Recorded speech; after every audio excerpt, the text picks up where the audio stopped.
We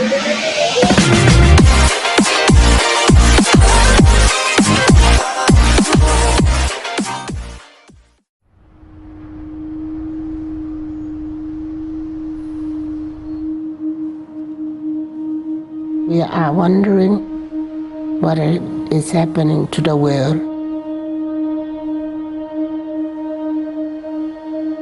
Everything is changing.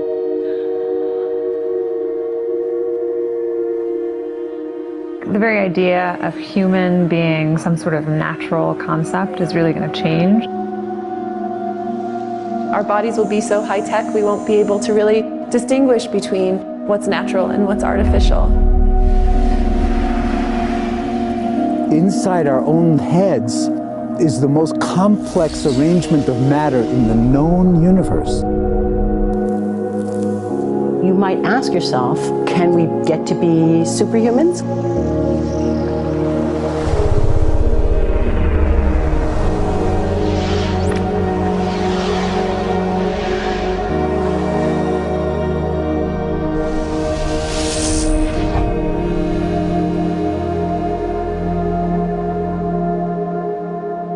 The original Industrial Revolution was driven by the discovery that you could use steam engines to do all kinds of interesting things. But that was followed by additional revolutions for electricity and computers and communications technology. We're now in the early stages of the fourth Industrial Revolution, which is bringing together digital, physical, and biological systems. One of the features of this fourth Industrial Revolution is that it doesn't change what we are doing, but it changes us.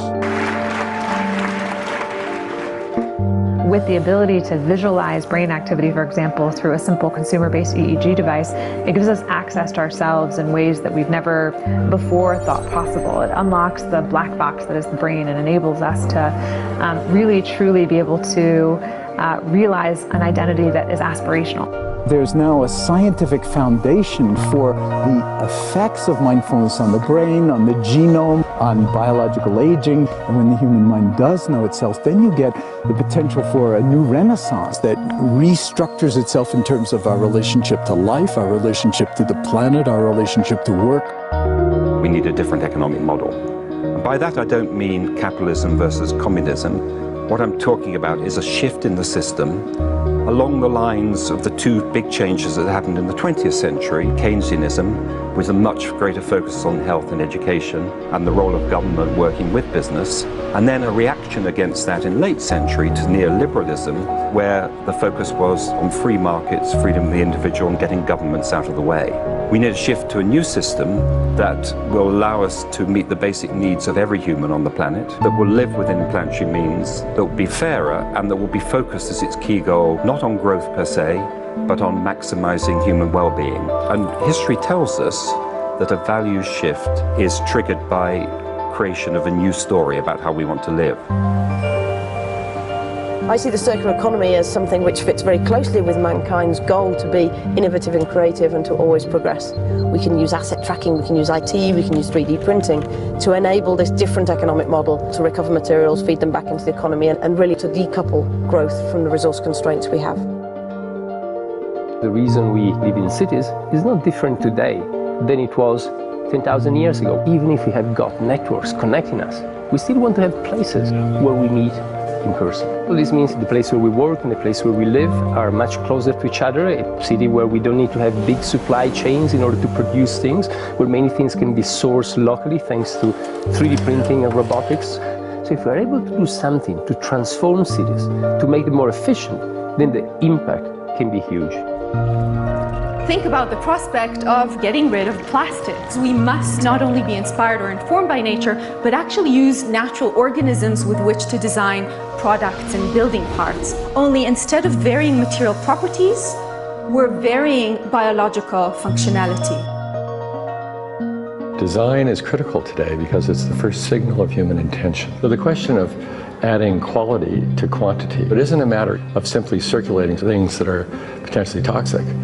It's circulating things that are safe and healthy for all generations. So the goal is no longer, I want to be less bad, less monotonous, less unsafe, less unjust. It's really about a diverse, safe, healthy, and just world with clean air, clean water, clean soil, clean energy.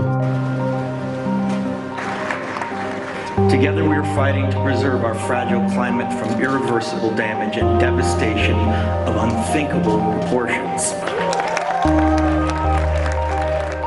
If we think about the original Industrial Revolution, it was an energy revolution. I like to think of it as a kind of bookending of a period in human history during which we used fossil fuels, and it worked very well for us for a long time.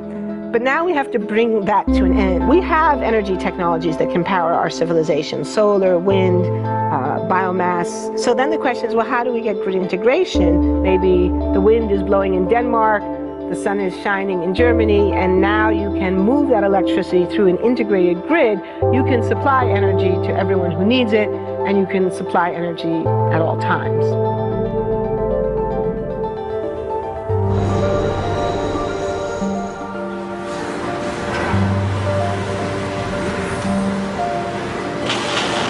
Walking around, you do see different stuff, as far as like the body marriage line.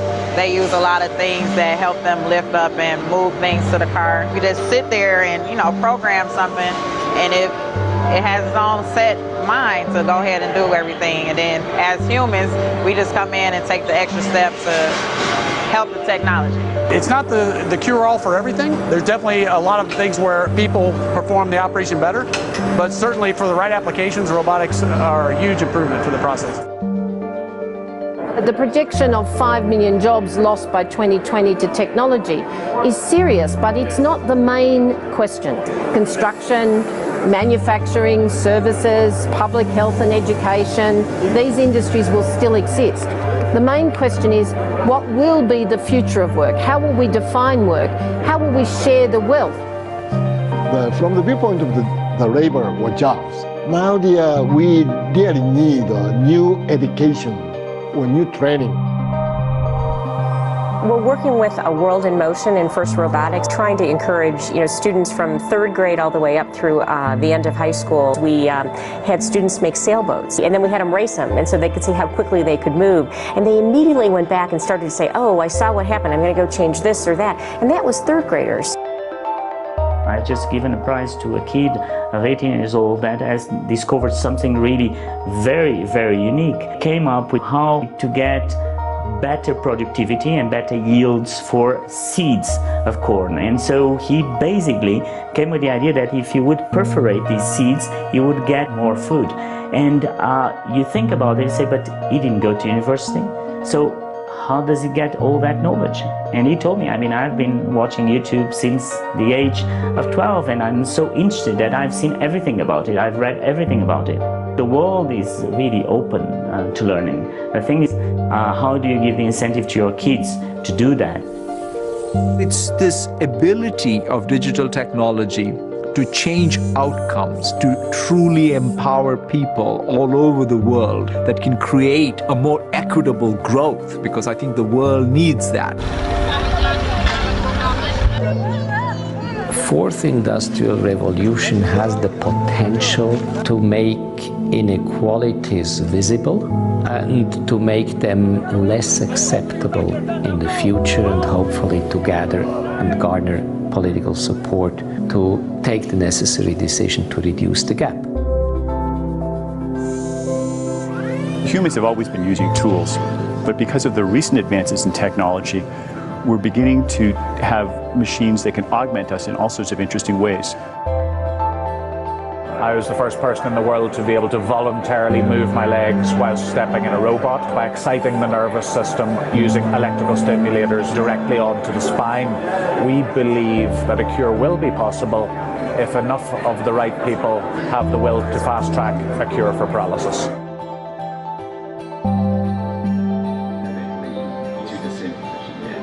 We take two things from the patient. First, we take a three-dimensional X-ray, and we extract the three-dimensional data out of that so we can make a perfectly shaped puzzle piece. And then we also take a sample of fat tissue from the patient so that we can extract the stem cells out of those. And we use those stem cells with this three-dimensional scaffold that we fabricate, and after 3 weeks we have a piece of living bone that's ready for implantation. being able to use genome editing to understand the genetic changes that lead to cancer, and technologies like drug delivery, getting molecules into particular types of cells. There's a lot of excitement about being able to move much more quickly on this disease. One of the things that I think is so essential to free and open societies is freedom of thought. And up until now, the conversation we've been having is around freedom of speech. Once we can access people's thoughts and access people's emotion, we have to create a space that enables people to think freely, to think divergent thoughts, to think creative thoughts. And in a society where people fear having those thoughts, the likelihood of being able to enjoy progress is significantly diminished. We need to take responsibility at every level of society, from the individual and the personal to the institutional to the global, to adapt to these technological challenges and changes which are redefining what it means to be human, what it means to work, what it means to be completely embedded in this world. People always ask me if I'm an optimist or a pessimist. The technology exists, but how do we get it and implement it at the scale we need at a price that people around the world can afford? Even though we have everyday problems we have to solve, we have to find a way to lay the foundations for the innovations of tomorrow.